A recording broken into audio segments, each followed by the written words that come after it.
Welcome back to Nerd Radio, wherever you're getting your podcast as part of the BPod Studios Network, and of course, online at Nerd Radio 101 on social media. I am joined by Al Beck and James. That's right, PFNKIA, now the awkward silence part. And of course, we are here on Twitch. Now it's the awkward talking part. Now it's the awkward talking part as opposed to the awkward silence part. We're on twitch.tv/CheckpointXP. Did I get it right?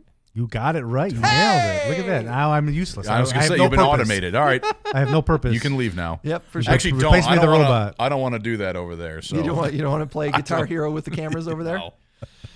Please, I didn't even know what emote meant. Carpal tunnel. That's true. I didn't know what it... Yeah, well, I gave myself carpal tunnel with my guitar, so... Yeah, you do. Well, Your guitar, huh? Yeah, that's what I tell all the ladies too. I got carpal tunnel for playing my guitar, ladies. It's not from pleasuring myself to hardcore internet pornography at all. I do feel like an old man. Before I start playing, I got to like stretch out my wrists. Do you? Oh, yeah. I'm feeling old today. My foot hurts for no reason. No reason. I woke up from sleeping to come in today, and I'm like, why does the back of my foot hurt like I kicked something? Oh, You slept wrong. There's nothing What worse. the hell is that? When you wake up and you hurt. You know, like that's how you know you're starting to get old, when all you did was not die, and that's why you hurt. Right. Like I survived, and now I'm paying for it. So I'm just moving on. You're still alive, right? It's all right. Moving on. I'm not sure. James, did you watch wrestling over the weekend? I caught some of it. I've been busy moving, so I haven't had a lot of time to some of the dedicate Night to of wrestling, Champions. It was cool. It was all right. I know that the thing that I was most excited about is at the very end of the show, The Fiend came out and beat up Seth Rollins. Yeah, the Fiend's going after my man. Yeah, and then Monday he was all over that show. Like every 30 to 45 minutes, Bray Wyatt showed up again. Oh, it's fun. Yeah, For the another Firefly Firefly Funhouse. I'm like, Funhouse wait a second. thing. I didn't see the Fiend that much on Raw. Right, I fell no, asleep the Firefly Funhouse happened like 4 or 5 times, and then at the very end, he Kane went up to do his thing where he does the pyro, and all the lights went out, and it made the noise. Oh, you talk about Kane, right? Yes. This guy, I know Kane was like driving. He was driving R-Truth around. R-Truth and Carmella. Right. But he wasn't like Kane in his full. No, he getup. was the mayor of Knoxville, Tennessee. But yeah, he came out at the end to help out Seth Rollins, and like I said, he does the thing where he goes up and blam, and the pyro, all the 4 corners go off and stuff like that. Well, when he went up like this, and he went blam, nothing happened, and then the lights started going out, and then the Fiend showed up behind him. Now, do you think so? They talk about the Fiend and Bray Wyatt was on the screen, and then all of a sudden, all the graphics were upside down. Yes. Now, do you think that was something that was planned, or? I feel like it had to be. Because I feel like the way they addressed it was like, hey, are those graphics? I think Renee Young was like, are those graphics upside down the whole time? Have they been like that the whole time? And then they started showing tweets on the bottom of the screen where people were referencing the graphics upside down. Right. So I was like, was this part of the show? Did I just go full mark? You did. I started tweeting WWE. I'm like, hey, you dummies. Somebody's asleep at the wheel. Your graphics are upside down. You're so stupid. Well, that's how they ended the show too, is they've got that theme song for the Firefly Funhouse and that video that pops up, and that played for, I don't know, like a good 2 minutes. But it kept like skipping and playing backwards and being upside down and stuff. So I think the upside down graphics at the top of the show, I think that was all part of the thing. And I fell for it. Hook, line, and sinker. That something's not quite right. And then last night on SmackDown, they announced that for the first show on Fox in a couple of weeks, Brock Lesnar is going to fight Kofi Kingston. I was excited. Like I feel like these last 2 days of wrestling have been so entertaining. Like, they've made me give a crap about wrestlers I don't give a crap about. Sure. Like AJ Styles. To me, he's the Nickelback of wrestling. He's a watered down, just generic wrestler. Oh, God. Like, I'm like, and I cared about the match he was in. And I thought the match with him and the OC against, who were they wrestling? I can't even remember now. Yeah, it was the Viking Raiders. Yes. Like, I cared. Alexander. I was so into that match. Right. And normally I'd be like, I don't really care. But they did such a good job with it. They've sucked me in. Yeah. I've been really impressed with the writing and whatever Paul Heyman's doing or whatever they got going on within the WWE. They're reeling me in big time. Well, that's what we've been saying all year, is that with AEW on the horizon, this is kind of the most interesting year of wrestling in a while. And we're in the 11th hour now. Like, NXT's first show on USA is tonight. Yeah. So NXT is going to be on Wednesday nights, and then in like 2 or 3 weeks, SmackDown moves to Friday nights on Fox, and then a couple weeks after that is when AEW's Wednesday night show starts. So that's the Monday Night Wars are going to be the Wednesday Night Wars, and it's going to be real interesting over the next couple Monday, months. Wednesday, Friday. AEW's on Wednesday nights or Tuesdays? Wednesdays. Okay. Yep. Like, there's going to be so much wrestling to watch. I'm excited. Well, that's exactly why I got back out of it. Because it was just too much? It was just too much. Yeah. Because I obviously Attitude Era when I was a kid. Right. I was super into it. And then in my adult life, I got back into it. This was back ECW was still around. Now it was a WWE property. It was just their Tuesday night show. Yeah. So you had Monday Night Raw for 2 hours, ECW on Tuesday, then you had SmackDown either Friday or Probably Thursday or Friday. Yeah. For 2 And then hours. I think it was right around then the first time they did the 3-hour Raw special. Right. But it was just so much. It's too much. It was too much. And then I was Yeah. like, I don't have time for this. And I bailed. Yeah, for sure. For sure. You know how I feel about when companies try When to it's too monopolize much. my time? Yeah, for sure. And that's the other thing that's interesting too is that like SmackDown didn't start until I think 1999. So for a prime bunch of the Attitude Era, all you had was Monday Night Raw Yeah. and sometimes a pay-per-view. Yeah, so Like I would once a watch. month. I remember every night, Monday night, we would all get together at someone's house. We'd watch Raw, or it was Warzone was the Yeah, other. It was Warzone. actually 2 programs back Yeah. to back. yeah. So And then and that's when WCW Nitro would be on Monday Yeah. nights as well. I do remember that back then because they had a separate intro for Warzone. Yep. So they would, in the middle of the show, play a new intro, and then eventually they're like, we really don't need to do that. The graphic would just change in the corner, and eventually they're like, it's just Raw. Look, it's just Raw. it's just 2 It's hours all of one Raw. show. It's just this is Whatever. dumb. But they realized the WWE fan base were probably not that smart to where they can't really comprehend that it's a different program coming up. They realized nobody was arguing that Warzone was a better show than Raw. Yeah. It's like they're just watching Raw, man. Like, we just need to get all that money from the JVC Kaboom box, please. I always wondered what the deal was with that blocking, or maybe it started off as an hour. I always thought it was like a ratings thing. Like, let's see if the second hour gets better ratings than the first hour kind of thing. I don't know. Some kind of goofy FCC stuff. I don't know. But speaking of what was happening this weekend, so over the weekend I dove into a new Amazon Prime show called Undone.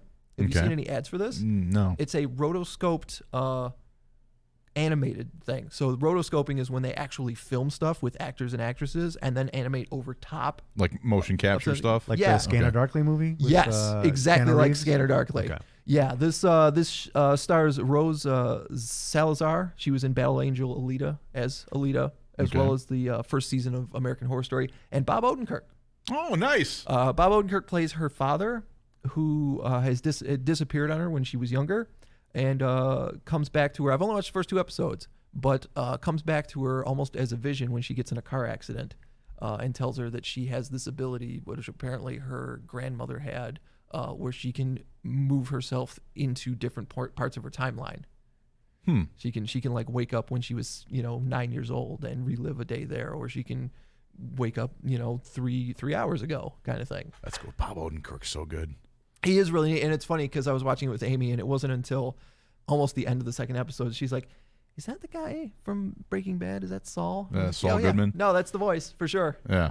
It's almost like unlikely that he was in Breaking Bad, I mean, like, Yeah. because there is a comedic element to Saul Goodman. Absolutely. But at the same time, he's a comic guy and he's a writer, Yeah. And I mean, Bryan Cranston too's got a comedy background. Oh, absolutely. It really depends on what you know him from. You either identify him as being a dramatic actor or a comedic actor. Right. Malcolm in the Middle, right Malcolm here. in the Middle, Malcolm yeah. in the Middle. I was like, the Malcolm in the Middle guy is cooking meth? Who thought of this show? That's not going to do well. Yeah. And I watched it, and I was like, oh, my God. And he's in one of the real famous episodes of X-Files, too. Is he? Yeah, he's like it's like Speed. He can't stop traveling slower than 50 Oh, miles an really? hour, or he will blow up, or something like that. X-Files is another show that I've seen a handful of episodes, but I didn't super get into. So good. Yeah. Yeah, I never So fell in love with X-Files either. Even when they rebooted it, I was like, okay, I'm going to watch it. And I was like, it's just as entertaining as the original, I guess. Like there 'Cause was a spin-off show with Lance Hendrickson called Millennium, and I love that show. I've got DVDs of that show. That show was fun. I never saw that. But Yeah, because that was like the movie Seven. Like every week there was a different okay. crazy killer, but he could like see what the killer was, do. He helped them. He had some kind of psychic ability, and he could help the FBI hunt down. Oh, I thought you were these saying he's helping the serial killer. killers. I was like, No, this is a really no. weird show. He's got psychic abilities to help a killer kill people. That's Hannibal right. with Will Graham and his goofy psychic. This is my design stuff, and he's just helping Hannibal out.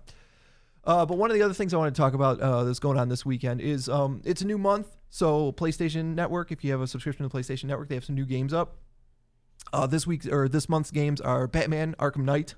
Ooh. Oh, wow. That's a really decent game Holy to get crap. ready. Yeah. Well, it's a game that came out pretty much when the PlayStation 4 launched. It's very, very close to the launch of the PlayStation 4, but it's the third in the Arkham series of Batman. And another game which I played over the weekend, which was called What Remains of Edith Finch.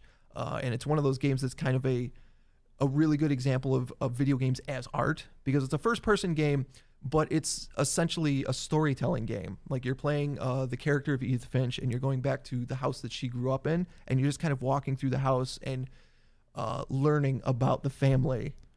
So sort of like maybe Heavy Rain or Detroit Become Human, where it's really more of like an interactive movie. Yeah, and the neat thing is, as you're walking through, as she gives the monologue, the words will appear on different parts of the screen.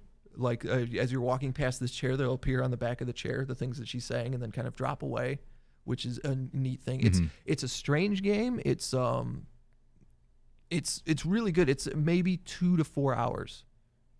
And you're done with it, but it was really good. But for free, you get it for free if you got a PlayStation Network subscription right now, or a PlayStation Plus. PlayStation Plus, that's right, for sure. I also tried out the Batman game a little bit, and something about like the character models are just real ugly. I'll give you that. Like driving around the Batmobile as a tank is kind of fun. Yeah, but something about I'm looking at the character models and I'm like, I can kind of tell that this game came out when the PlayStation 4 first started. Yeah, I had a good time with that game. I think I had borrowed it too. Yeah. I think even from Mike Pandoff. I think he brought that in for me, and I played it for a little while, and I just returned it because because Batman was too ugly for you. Looking at that hideous Batman. Yeah. No, it was I had a good time. It was just one of those. You know how I am. Like I hang on to something for too long. Yes. And then it's whatever. But another thing that's going on in the PlayStation Network is they had a sale over the weekend. It was called the Big in Japan sale. So it's a bunch of stuff that's supposed to be big in Japan. Some of the anime games like Persona 5 and stuff like that, they had on sale on discount or whatever like that. But one of the things that was on discount was the downloadable content for Spider-Man. And I was just saying, the game you just when I finished you just put it on the shelf. You beat it. Yeah, I finished the original. I finished the main Spider-Man thing. I was like, when the downloadable content goes on sale, then I'll pick it up and then I'll live through it. Well, not even a week, and it was instead of $25, it was $15, and I'm like, sold. So I'm back on my Spider-Man bullshit. Right. Is your motion sickness improved now that you've been playing it longer, or do you still have to do it in short increments? I still do it in like 20, 30 minutes a day, but I was thinking the other day that maybe I'd do it in 20, 30 minutes and then come back 4 or 5 hours later and try it. You're just going to get a refill on his motion sickness medication. Yeah, right, for sure. Yeah. I actually kind of want to go back and get some Dramamine or something and play that Ace Combat VR game. See if it helps. That was the only game that gave me motion sickness, but something about flying a fighter jet in the VR headset was nuts. That's what I was going to say. You were doing it in VR too. Yes. And I don't typically get motion sickness. I don't like the fact that I'm in the sky in a plane, but I enjoy the feeling of turbulence. Yeah. I like the feeling of, like a boat on the waves. I enjoy it. What? And yeah. You're a weirdo. I know. I don't know. It's like being rocked to sleep or something. I'm a psychopath, but hell yeah, I love the feeling of a plane crash going down. Well, that's the thing. Dropping 2,000 feet in 4 seconds. I don't know what it is. Al likes the 0 G's when you can. I can't explain it because it's one of those things where it feels cool. I'm like, I am 40,000 feet in the air. This sucks. Have you ever thought of learning to fly a plane or a helicopter or something? I crossed my mind to fly a helicopter. Yeah, but nothing ever came of that. I said a helicopter because that's the beginning of MASH. Yeah, so. I know. I figured. I know, and no, you're plane maybe helicopter. You're probably. Joking, but I wanted to probably. I wanted to learn to fly a helicopter, and I wanted an H-13 Sioux, which is the bubble dome helicopter from MASH. I'm amazed that you know the model and type of helicopter that is on the opening of that show. Yep. That's our Al. You can't be that surprised. Dude, I hope there's a MASH trivia one day that I can recruit Al to be oh my God, yeah. The idiot savant to be on the team and we can just win. I can't wait for them to ask a question he doesn't know the answer to and it's happened. Listen to you blow up at him. Al! That was a final question! For the jackpot! We could have won $1,000 and you didn't know it! You're off the team, Al. That's the whole reason you're here. I get booted off the MASH team. No, it does happen. But if we actually did real in-depth a trivia thing, there's a lot of behind-the-scenes stuff that I don't know. Right. All my knowledge is stuff you pick up from watching the show, and there's obviously some stuff from behind the scenes that I do know. Well, I can also recommend to you guys, if you want to listen to Al fail at anything. I mean, really, just listen to this podcast. Fail at trivia. Go back into our Nerd Radio archives. Oh, yeah. Find the episode where we got together with the Sound of and Carlini and Steve Black and did Star Trek trivia. Because I knew I wasn't going to be good at any of it, so I was just the host. But I won that competition. Steve Black stole it from. I saw him walking. Steve, get in here. these nerds had Steve gets this like Star Trek this Trivial Pursuit. I know he's in cards. there. Yeah, but it's soundproof. The studio is soundproof. Oh, please, I'm loud enough. No, I've actually spent some money on the studio. It actually is soundproof. Right. It's not like they put up a piece of cardboard and called it a wall. No, I'm pulling questions out of this thing, and they don't know anything. Just anything. It was so obscure, the questions that we had. I think it was the Trivial Pursuit. It was Star Trek. Yeah. And there were a few that we knew, but for the most part, it was rough. What is Trivial Pursuit for kids or junior? I can't even answer questions on. Wow. So the fact that you got a Star Wars edition, zero credibility for Trivial Pursuit because they've got a MASH question that they have wrong. By the way, what? Yeah, is it like a bounty if you find like a wrong answer on a trivia game? Isn't it like a bounty Trivial Pursuit you can get? Is it really? I don't know. I'm asking the question. I would love, dude, because I thought that there was. I thought somebody had said something. I was going like, to tell you what they have wrong, but I'm not going to put it out on the podcast right now. Because you might make some money. Hold on to that, man. You want to get that Trivial Pursuit bounty? Cents. Yeah. I'm looking. They send you. They just send you a free board game. I'm lazy. I'm not. It's the Star Trek one I don't know anything about. And it's just going to make me sad because I love Star Trek and I know nothing. They just send you a sticker that says, I'm a really big nerd. Yeah, but no, there is. I don't see anything. Because I did one of those like. There's a Slate.com article about the decline of Trivial Pursuit. Really? Well. That Trivia HQ app is what's killing it. Was there a golden age of Trivial Pursuit that I was unaware of? All right, well. I don't know. I still think Steve lost that, though. He stole that victory from me. We all got to have a cheat code. Right. And my cheat code was, this is funny that you brought it with this all coming together. Yeah. But my cheat code was I had this whole story set up that I tied it in with Star Trek. But skipping all that, I get to go back in time to mid-20th century Korea, and I get to now answer a MASH trivia question. Right. And he picked it. I didn't know what the trivia question was. Yeah, so there was an opportunity that he would not have gotten it. Right, so it was still a risk, but I switched up the shows, and he asked me, and I knew it. And then so Steve uses his cheat code, and he just speaks some Klingon gibberish, and all it is that he wins. Look, if I can't help that Steve knows Klingon. I had to look up Klingon, too, you know. But, like it was just bull. Like, it didn't even make sense, the ending. Go back and listen to that episode. I'm still upset about it. This whole last little conversation doesn't make any sense. With cheat code, you lost me. Like my cheat code is I win. Basically, he won. So what happens?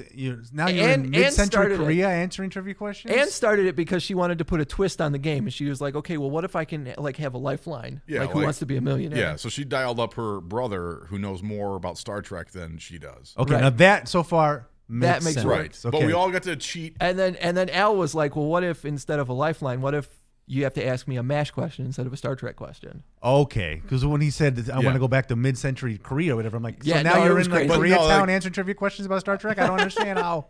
I did a whole story about slingshotting around the sun, which they do in the show and one of the movies to go back in time. So now I'm in mid-20th century Earth in Korea. You got really into it, like I a did, Dungeon yeah. Master in There was D&D, a whole, huh? You had a whole backstory. Carlini was pissed. She was so annoyed. Super nerd. Super nerd. But yeah, so my favorite part of that episode is going and getting the ending music from an episode of MASH and playing it right after you got it right. Yeah. Like the ding for a correct answer. Yep. Yeah, and you didn't go easy on me either. I tried to get a hard one. Yeah. I tried because I thought it would be way funnier if I asked you a MASH question. And I failed, and I knew it. I knew it because I don't have friends. So there you go. After you get done listening to this episode of Nerd Radio, go through our archives, man. Find that one. And then tweet at SR Black and let him know that he's a cheater.